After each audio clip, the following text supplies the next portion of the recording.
G'day, I'm Bruce. Today we're going to do a video on the 6-wheel drive ex-Army Acco. It's a 6-wheel drive international Acco, built specially for the Australian Army. And later on this one, after it left the Army life, it was fitted with a 6354 Perkins diesel. This truck was bought as a parts truck, but the other truck we bought turned out really good, so we won't really need anything off this truck. We have had it running twice, but we have not had it running for quite some time.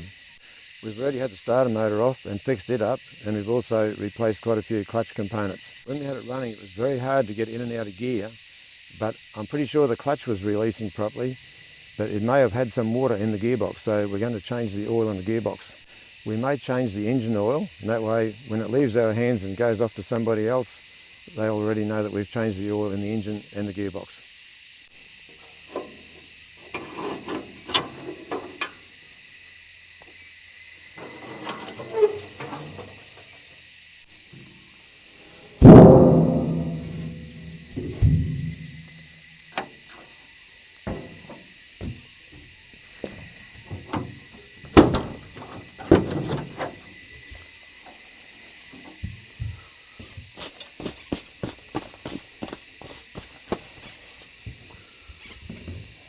We've had a lot of rain here in the last couple of weeks, so I've got to put this down first, otherwise I'm going to be lying in water. The ground's still pretty wet. So I'm going to put this underneath there first and then put the old dooner on top of that. Or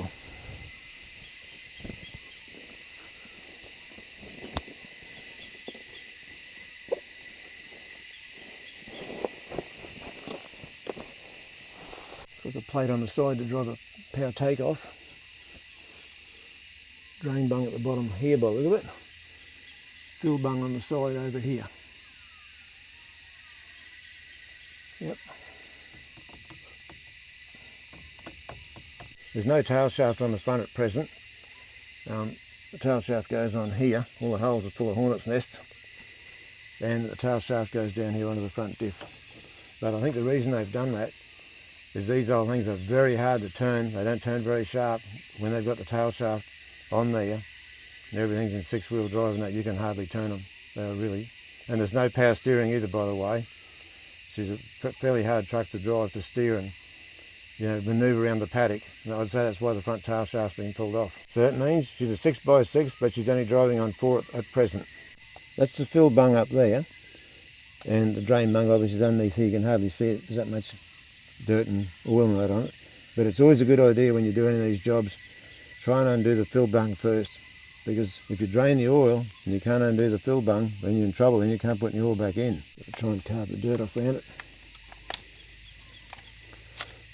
If you're going to do the job, we're going to do it properly and make sure we don't put a heap of dirt back inside.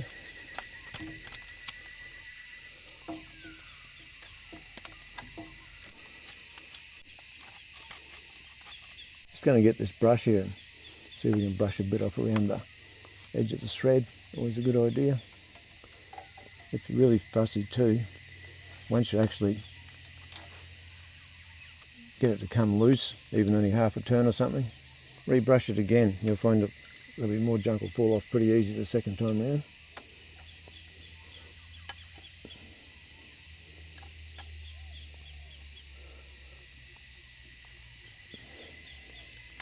Well, that was easier than what I thought. Some of these things you don't know what you're going to end up with. And what are we going to get? Water or oil, or how long is that bung? Nothing, I suppose. Well, we know we can get the bung out now anyway, and it doesn't look rusty. So that was a bit better than what was expected. It seems to be able to get first and second gear okay, but last time I drove it I couldn't get reverse and I couldn't get any of the higher gears, but the mounting bracket that is bolted onto the side of the bell housing, I guess it is up there, seemed to be a bit loose. I noticed when I was looking down from the top. So whether that's causing the problem or lack of oil or whatever, we don't know. But anyway, next thing to clean up is the drain bung.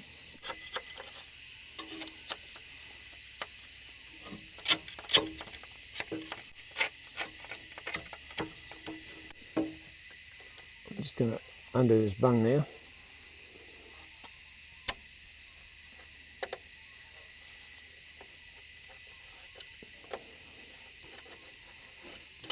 It's anyone's guess what's going to come out of this one.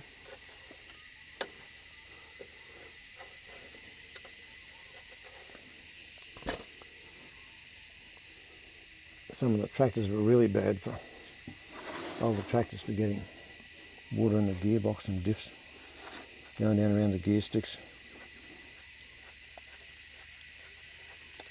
What's it going to be, water or oil?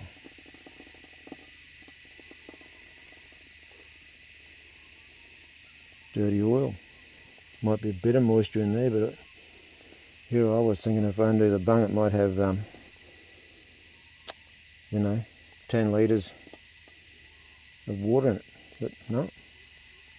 Maybe it's low, might be low on oil. It has been leaking around there somewhere. Pretty oily looking old gearbox. The oil's coming out like about 140 grade, pretty thick. A bit of junk in the bung there too, but I suppose, when you look at the age of the thing, I suppose it's the way things go. You can still see through it up around here, whatever it is, whatever sort of oil it is, has a reddy tinge to it. And I thought the oil would have been a lot worse than that actually. I'm just going to scrape the junk out of this bung. It's got a bit of a divot in it here, so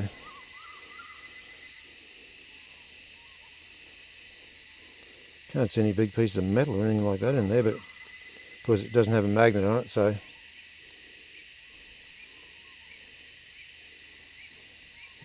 seen a lot worse. Needs a bit of a wash up in, a bit of brake clean or something, a bit of a hose off.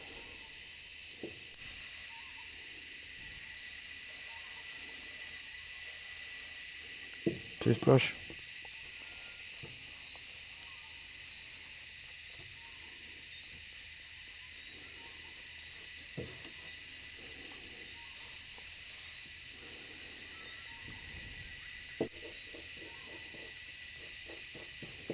Pretty hot weather here at the moment.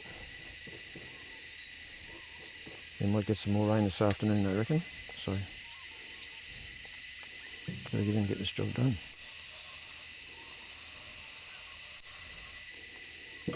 Alright, I should do that.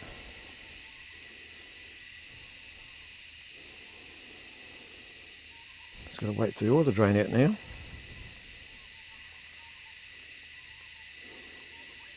The old echo. Alright, another job done. I'll leave that with me.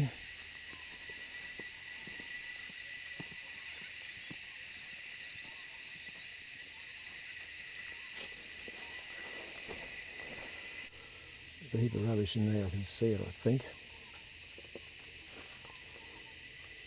Really need a screwdriver. You can feel there's muck around on the bottom.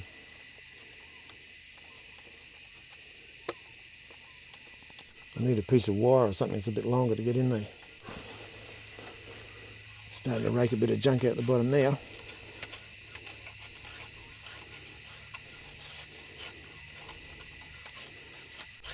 It'll make it drain a bit quicker if nothing else.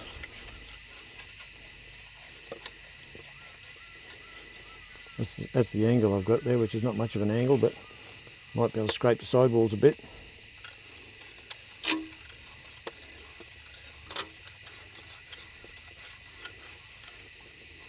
One side will be easier to get than the other side. The right hand side's a bit harder, a bit different shape. Well, there's more oil in there than what I thought it would be.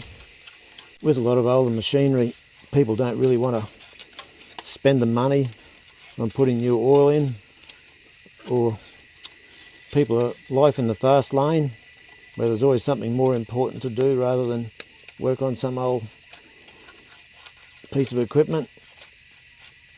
If it still goes and moves, sometimes that's all they're worried about. They just think, oh, that old piece of junk, it'll die one of these days anyway, so we won't bother helping it. We'll just keep driving it. The day she won't go, then we'll be forced to go and buy something that will take its place.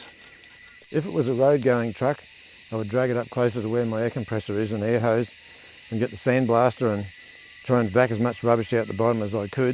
But because it's probably only going to be a parts truck, I'll probably just put the bung back in and put some new oil in. That way it's better than what that stuff is. The other thing is too, if you look over here, it looks like we're going to get rain from the west. You can see the rain starting to slowly move in on us. So we mightn't have a lot more time before it starts to pour. So we'll just have to keep the ball rolling and try and tip this old oil into this drum. It's not the funnel I really wanted either, but I can't find it. I'm in a hurry, so just going to see how I go with this one.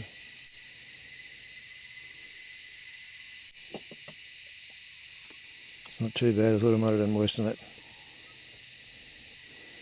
Sludge and muck on the bottom there, if you can see that grunge on the bottom. I'd say it's probably had moisture in it at some stage. Probably down past the gear stick, or who knows, even hot and cold. In the heat of the day they breathe out. In the cool of the night they breathe in.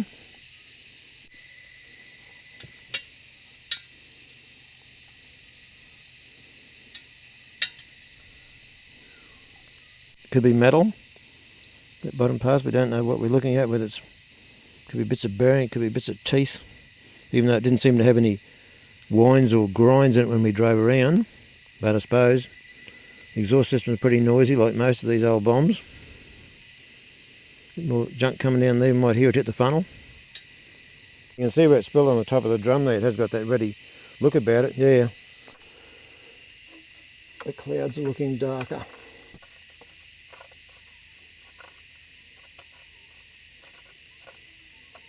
It's usually the way when you're in a hurry, things are a bit harder to get started.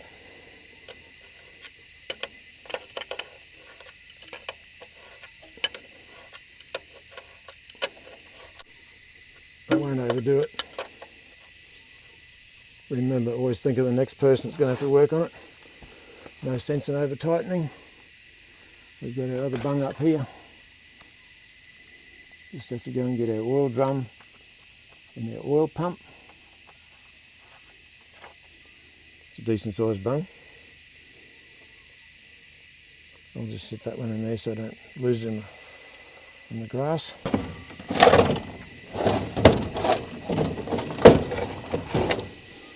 $80.90 all-purpose gear oil.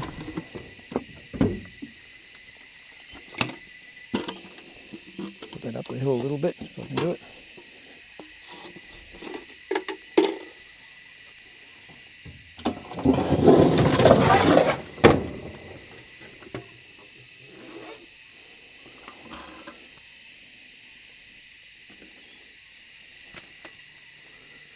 Piece of rag.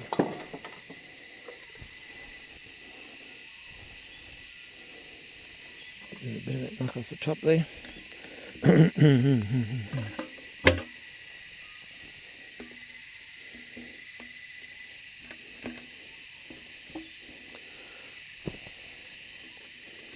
We've certainly had some hot weather here in Queensland. Really hot, way above average.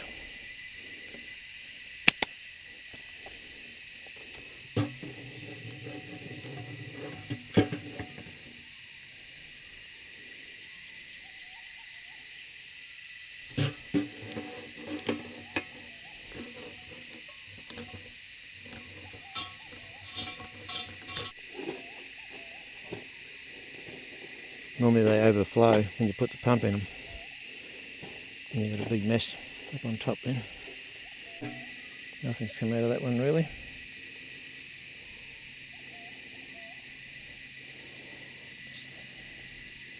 And the top of the drum's clean, so.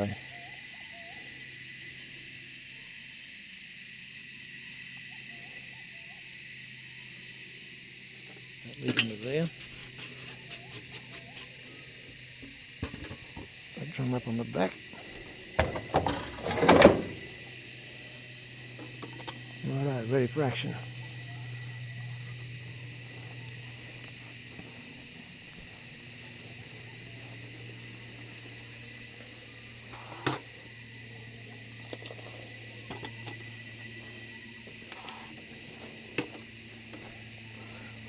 back a bit.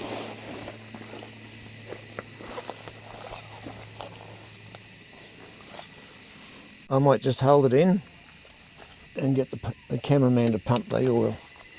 That might be quicker. Right, I've got that in place. Now the cameraman might be able to work the pump.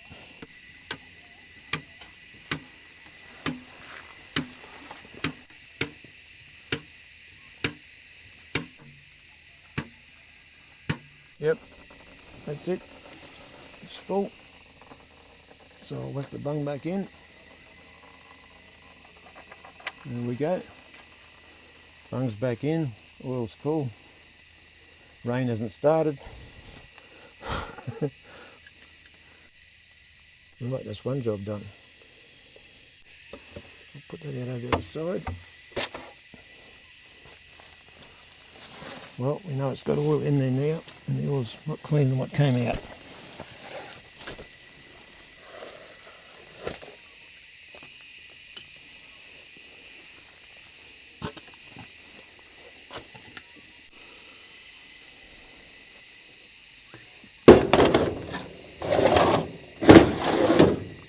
And the rain is starting to come down.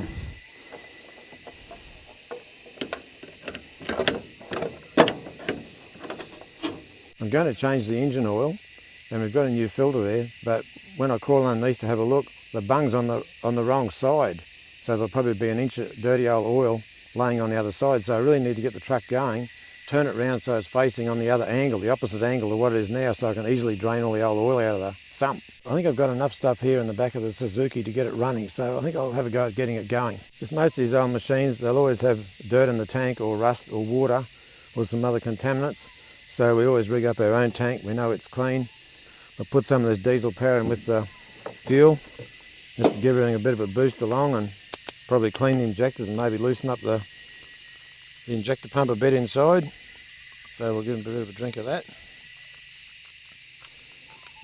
And we know that we've got clean fuel. We've got a little priming bulb on there. This is an outboard motor fuel tank. We've got a little priming bulb on here so we can prime that up, pressurise the system. A lot of times they've got lazy old fuel pumps on them.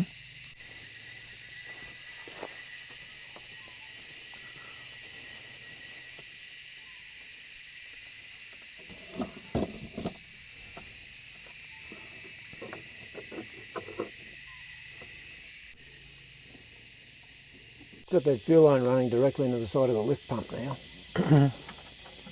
Better get me the screwdriver so I can tighten up the clamp. Better strap the fuel tank on or it might go flying. And there it goes through there, and through the bottom.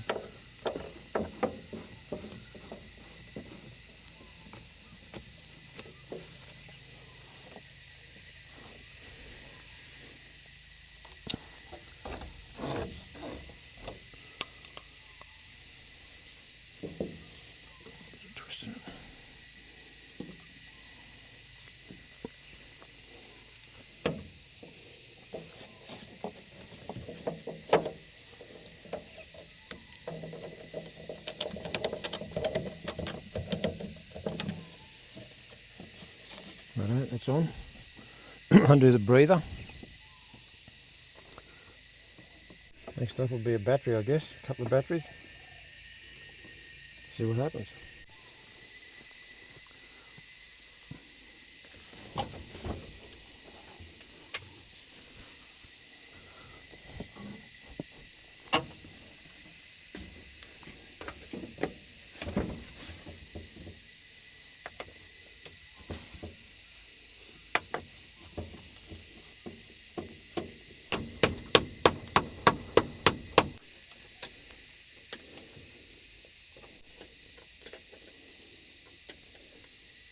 My good batteries are in Wally, so I thought I'll just try these other couple of old batteries and see whether they'll do any good. I'll go and grab another one out the back of the Suzuki and whack some jumper leads on it onto this, and we'll see what happens.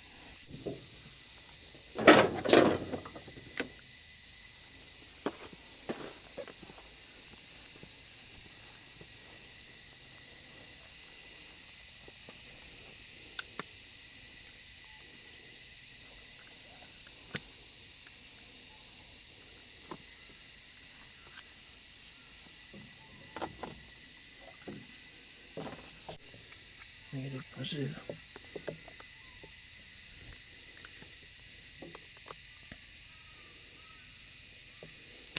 Righto.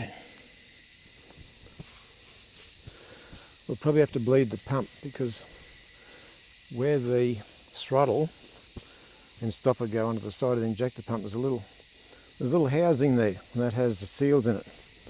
And the seals are had it in that housing, so it can suck air around there, and I suspect it can, if air's going in, fuel can go back to the lowest point. So we'll give it a little try like it is there now, but I'll be surprised if it starts without bleeding. Just checking the clutch fluid. Let's push that guts piece back in. That's where it should be sitting. Like a barrier between air and the brake fluid. Stop the brake fluid absorbing moisture.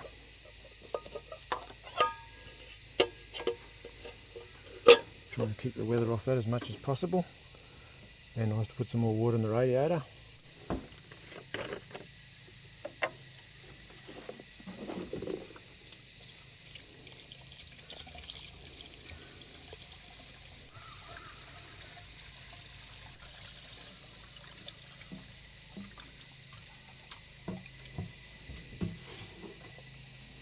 Yep, it's going to take more than that.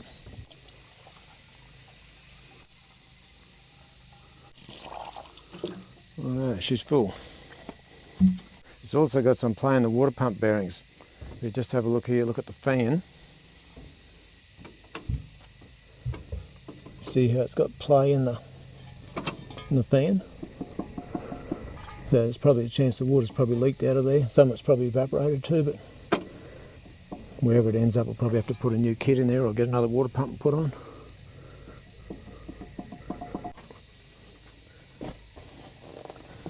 Right, where's that dipstick?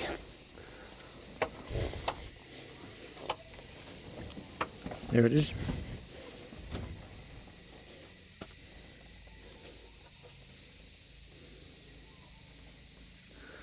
There we are. We're about halfway down, but of course the engine is on a lean, so it's probably higher. That'll make it halfway between low and max. Right. Now, what are we going to have to do here? We're going to have a screwdriver to start. I was looking around for the screwdriver to short across the back of the starter. Then I realised, now we've got the push button here, so it's going to make the job a fair bit easier. Here goes.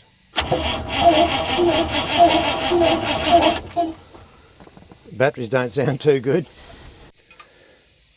Yeah, with batteries like that, I'll get my cameraman to go around and squeeze the priming bulb on the fuel line. Just see if we can get the air out of the system. I'll just do the easy ones. If I can do enough of them, might start. Well, got to get the air out of a few of them, help kick her off. There's always a few lines that are going to be difficult to get at. That one is one of them, so I'm going to leave that one. I'll probably leave that one too. Rightio, cameraman, if you want to go around and squeeze the priming bulb.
Well, it's running and driving. I think I copped a bit of rust along the way, but might have to go and have a bit of a wash and clean my eye out.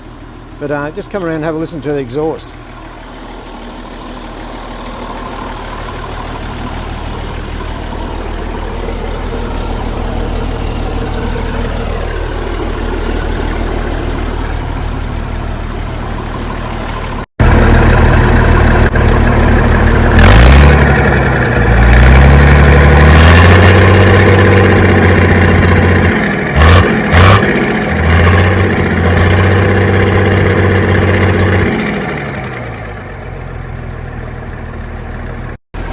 I think we should check this engine for blow-by. We've never checked this engine for blow-by, so I'll just pull the filler cap and we'll see how much blow-by it's got.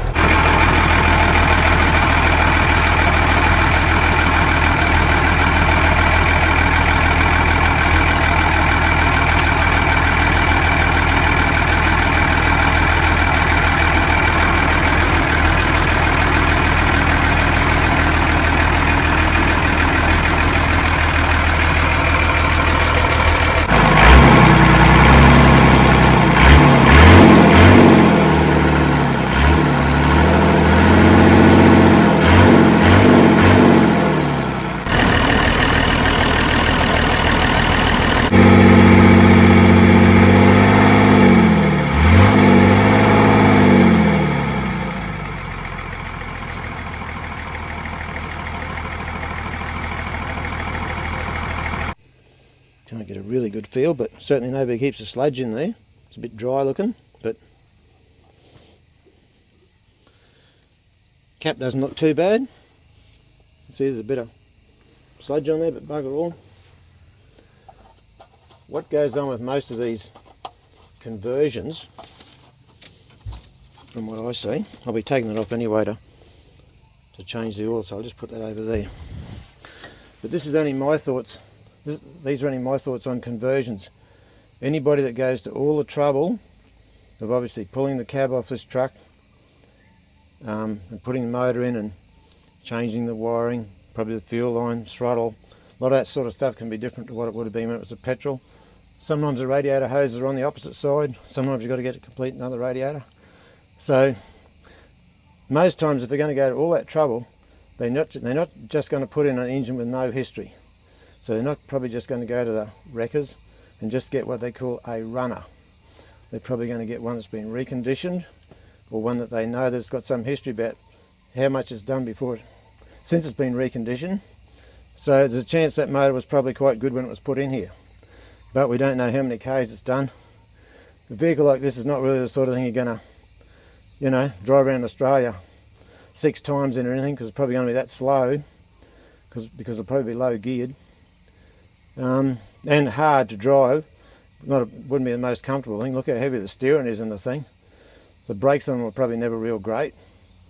And yeah, but whoever did the job, they probably really felt a sense of achievement once they fitted this motor in there.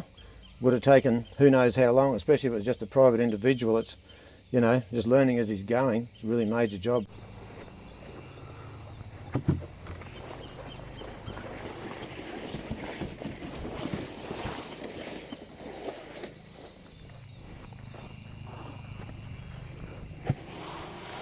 Righto, now it's easy to get at. Should drain out pretty well now. All I need is something to undo that canister, which is probably a 916 or a 5.8, probably a 5.8, and probably a shifting span will probably be good enough to do that, unless it's super tight. And we'll give her a birthday. I can't do much with the top at the moment, but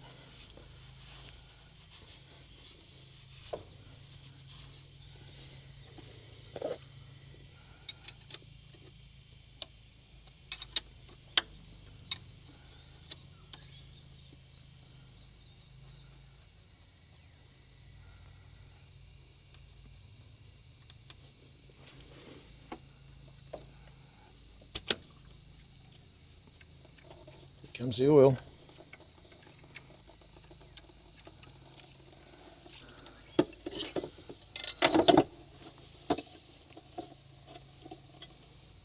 catch the guts. Spring, that. Yep, we'll give that a bit of a clean up after.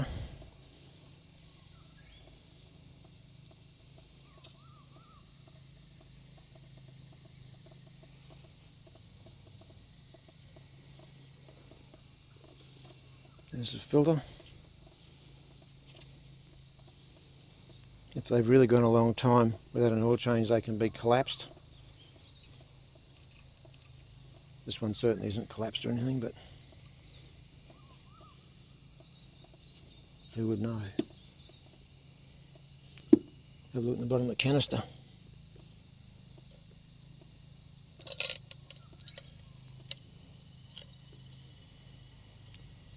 Doesn't look too bad in the bottom of the canister. Can't see anything really bad sitting in there. Right. Started off with gloves, but they broke. I should have went and got some more. But I keep thinking about when's our next shot of rain going to come along.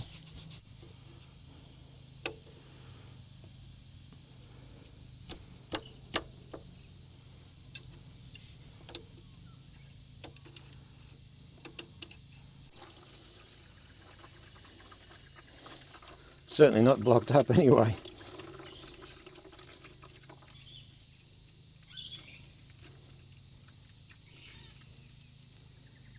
Won't take long to drain. At least in there we should be able to get it all out.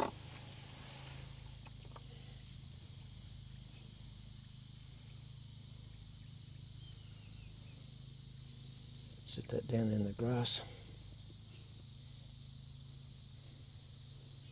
It's just so hot here. I think we're going to have to go and have another drink of water. The heat and the humidity. We haven't got blazing sunlight, but gee, is it hot. We're both sweating. The cameraman, he's wet with sweat from head to toe. Oh well. We'll let that drain and we'll come back in 10 minutes after we have a drink. Righto, it looks like it's stopped draining now.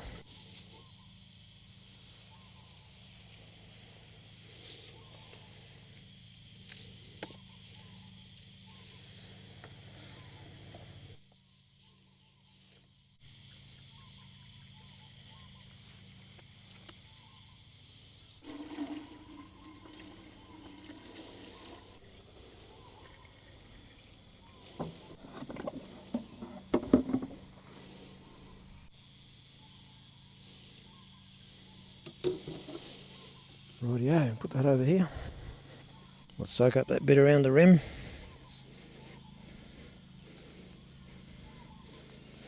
We'll look after the grass.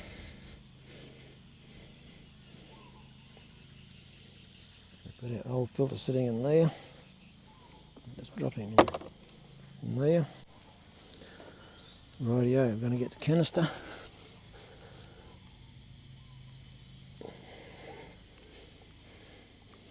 We'll give that a bit of a rinse.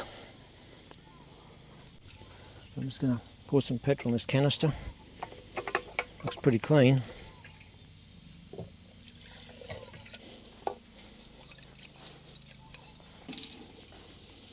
Give the outside a bit of a wash.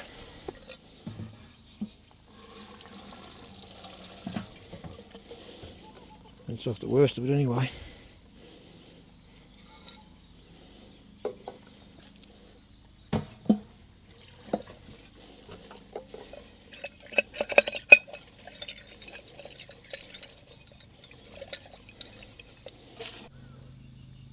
It's a groove up there with an O-ring in it.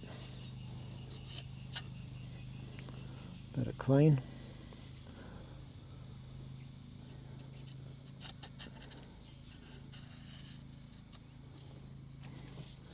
Give it another clean around the outer edge of where the rubber is, because they're very hard to get to go up in the groove sometimes. So they'll be touching the outside part where the dirt is. Well, the rubber still feels okay. Yeah, it still feels a bit soft. This is what they would have had originally, back in about 1970 or earlier. They had these on engines for a fair while. Have the bolt. Have our spring. Now, notice the way the spring's finished off. It's not dead level. So, to save the spring chewing up the O-ring, we drop the spring in. Then we can have either of these flat washers. I think that one might be slightly smaller.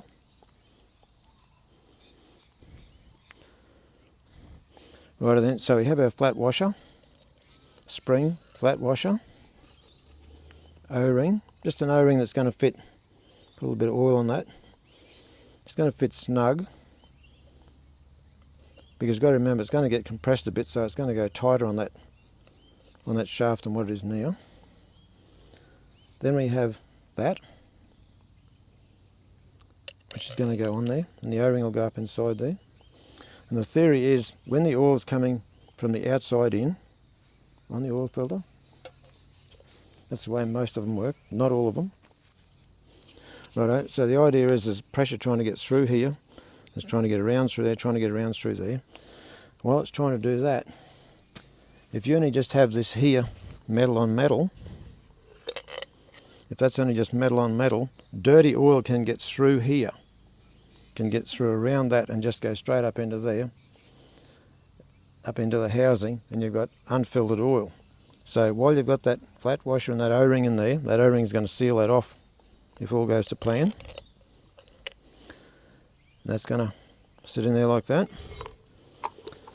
And you've got a sealed top and bottom, and that's the way it would have been when it was brand new, back in about 1970.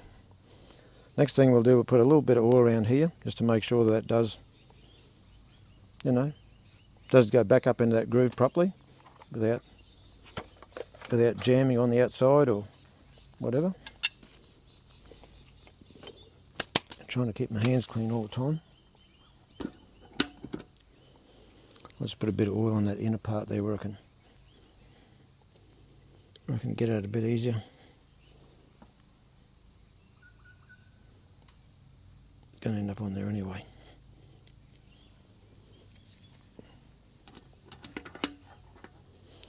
Right then, we're going to get some of this oil off here. I'm just going to wipe around this edge. Just around there. For the super fussy people, you can even go like this if you want. Put a bit of oil around that seal, top and bottom if you really want it. That'll help that move around and centre as you're tightening it up. We've got a smear of oil around that top bit there. Got that around there like so. Got the bolt coming through there like that. Check that you have got the spring in there and you haven't forgotten it, because that's always got to be sprung loaded to make the ends seal off properly. That's back, that's back. We're going to have a try. Look for the bolt. The bolt's pretty well centre.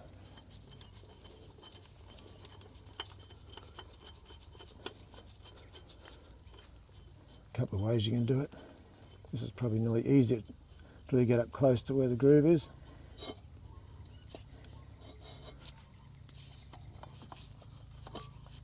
Right, now we've got in the groove, see. You can see if it would have been dirt on the other side then, I would have just dragged that dirt in. Then we go for our 5/8, I think it is. Right, we've pretty well nipped that up now. Now I'll just check. We can go back a little bit if you really want to double check.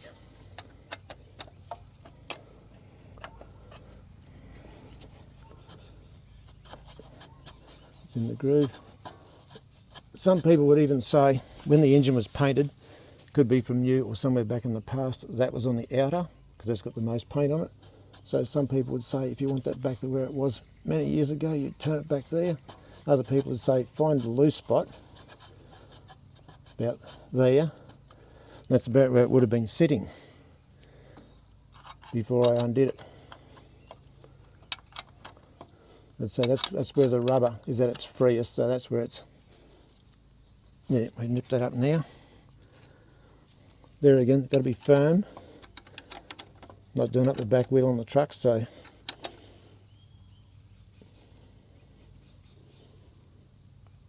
probably about it. You can just see not extremely tight. Right, that's the procedure with that. Clean off. Always good to have a washer on there. I have seen it work without a washer. Sometimes they can leak too. Looks pretty clean. Put that back into there. Big long bung.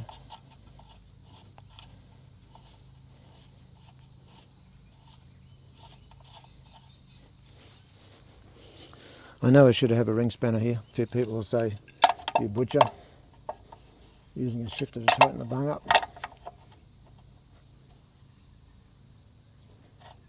Just a little bit more. We're in alloy. That's it. Always be careful, especially alloy. Alloy's softer than iron or steel. Righto. Oh, look what's up there. Look what's waiting for me. See the wasp nest? See the wasp sitting on the nest? Everywhere you go in Australia, there's a deadly spider.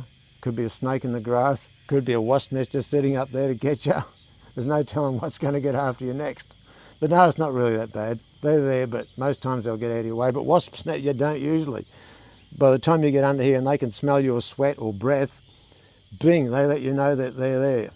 And you can see the wasp, see the little white parts, that's actually their larvae or that's going to be their young are going to come out of those white looking dots.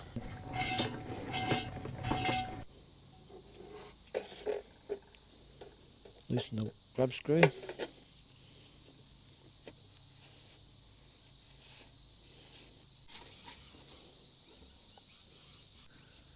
When I was 16, I was working in a service station. It's also a tractor dealership in a small country town. I was a spare parts man or boy.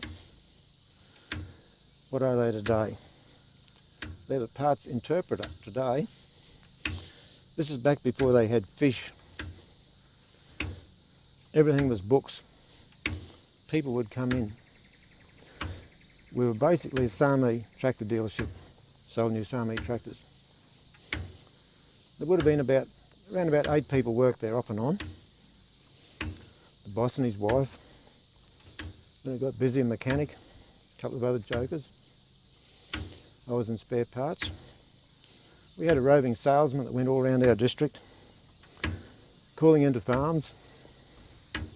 His name was Ray. He was a very friendly bloke. Go up to people and say, would you be interested in buying a 4-wheel drive tractor? Some of them had hilly country where they grew pineapples. The most popular tractor was probably a Massey 35. Some people had Fords, Dexters, Fordsons, bit of everything. A lot of the tractors came back in as trade-ins. We always had at least one new Fiat Dozer sitting there, usually about a 60 horsepower. Sometimes we had a trade. Everything that was traded was done up, repainted, all the seals fixed up. Sometimes second-hand parts. I'd have to ring Toowoomba Tractor Wreckers or somewhere. Would you have another bonnet for a grey Fergie? Could be all sorts of things. Some of the new Samis, air-cooled motors, ran very hot in Australia. Went through a lot of O-rings. It was my job at 16 to work out what was the fast-moving part, what was the slow-moving part. If it was a fast-moving part, we'd have to keep half a dozen in stock. Slow-moving part, well, we'd let the stock get right down to nearly nothing. I learned a lot in a short period of time.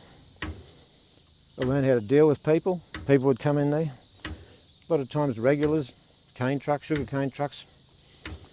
They'd come in, they'd go straight to the pie oven, then to the fridge, pie, usually a can of Coke or something like that. If they were locals, I'd run around, I'd have my book there and my pen and I'd be writing down all the stuff they ate and drank.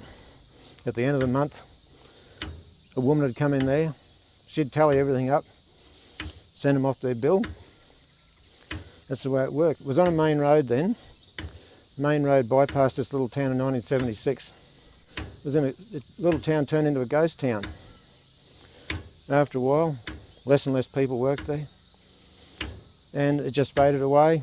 and now it's just an empty building sitting there in this little town. When I drive past there now, I think of all the tractors. Used to be all painted up. Red Massey Fergusons, blue Fords, the occasional Chamberlain.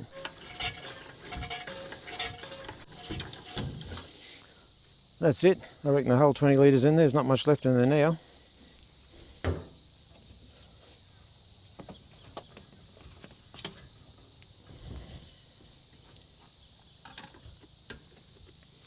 Boy, is it hot.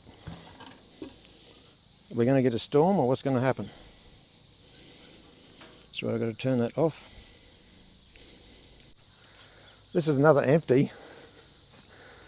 As you've probably guessed by now, with this channel, I've gone through a huge amount of oil. So what we do, we put the old oil back into the empty drums and then off to the recycle.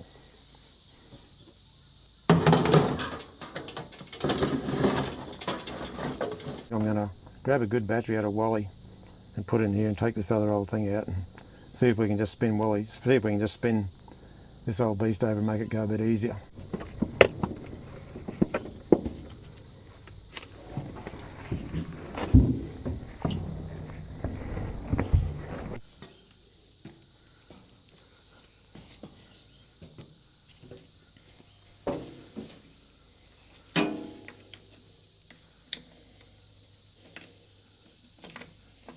That's off, and that's off. I'm going to get back here. Get back to here. Down to here.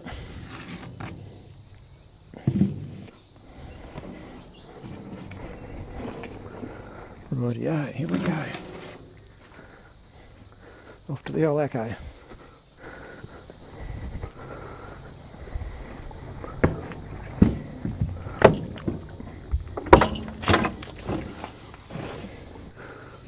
Pretty rusty old machine.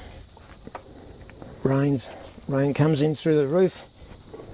Everything cups a bit of water.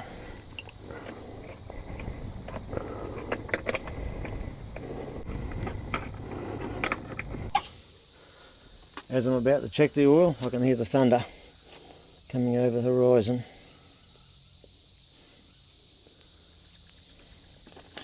There we are. I'd say we're above full by look at that mark.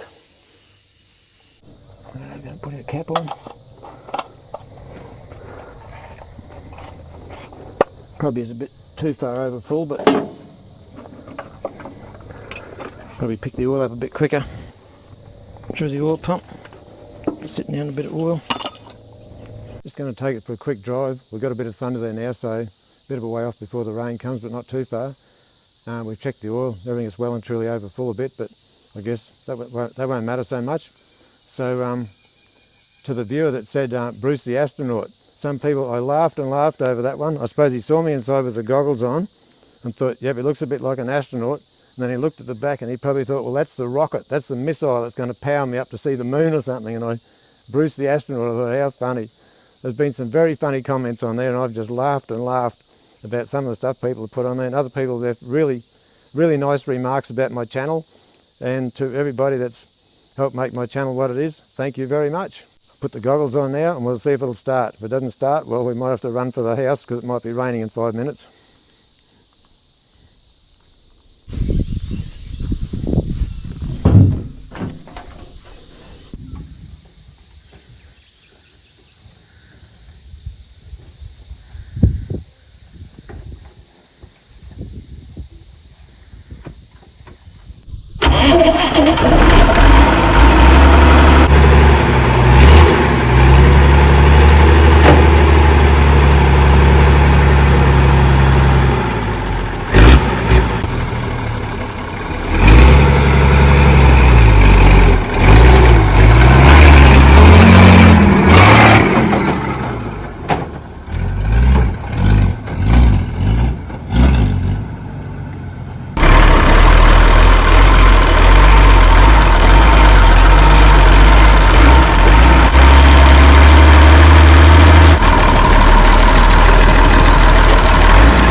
Well, even with the new gearbox oil, first and second were very hard to get, very stiff.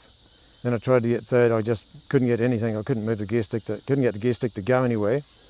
And I didn't try for fourth. And as far as I know, the last time I drove it, I couldn't get reverse. There was no sign of any reverse. It just didn't want to go anywhere. So that's why I thought, well, maybe it had water in the oil. Maybe that stuff was rusted up, but I really don't know. But first and second work, that's about it. That jumpiness on the throttle, that's just my foot jumping up and down on the foot throttle. It was made out of an old door hinge.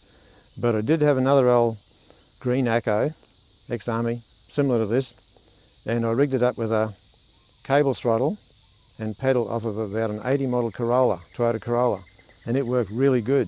Whereas this setup with linkages, it already had part of the linkages there, and I just thought, well, I'll try and join up the bits that are missing. That's how the last fellow would have had it. So if he had it like that, it would have been a nightmare to drive on rough ground. It's fairly rough here, but there'd be places that would be rougher than here. Your foot's just jumping up and down on the throttle, and the whole thing's run on kangaroo juice where it's going like that, and you know. The tank on the back, the inner part is actually stainless steel. I don't know whether it holds water or not, but it has had something bolted on up here. And you can see the guts part here is stainless. And what they've done, they've had this foam in here for insulation. So it's just got mild steel on the outside. You can see the foam here? The foam here is about 50 mil thick. You can actually see the top of the tank is exposed up there, and the top part's stainless, so you can see stainless underneath, stainless up there. This will all be mild steel, 50 mil of foam all the way around for insulation. And I guess it would have been rigged up on a small semi-trailer, probably on a single axle semi-trailer possibly, something that might have been built back in the late 60s, early 70s I'd guess. Tyres have got plenty of splits in them, 12R20s, you can see here. They hold air butt, which is amazing for something as old as that. Very heavy in the steering, but of course it probably hasn't been greased for who knows how long. It does have one good redeeming feature about it, this thing. The engine seems to be quite good. If it had the O-rings or the seals put in that housing on the side of the injector pump, where the stopper and the throttle lever go on, we've actually bought the O-rings for there, or the seals, whatever they are. But we've never tried to fit them. That little housing unbolts off the side of the injector pump from what I can see. But 120 horsepower, the engine could possibly go into a Chamberlain tractor that had a 6306 or a worn-out 6354. That's what they used up around Bundaberg a lot to haul cane trailers, because the Chamberlain tractors were so fast. Massey Ferguson, in the larger Massey Ferguson later model ones, they also had the same 6354 engine, as in 6-cylinder, 354 cubic inches. And of course they had them in a lot of early model trucks too. The other thing too, somebody could buy the thing possibly that had a petrol one. If they had a petrol one that didn't have rust in the cab, the chassis in them would probably last indefinitely because they've been galvanised to meet government standards of the day. But you could put that engine and all the clutch, all that business, you know, all that's there. The clutch in the thing feels pretty good.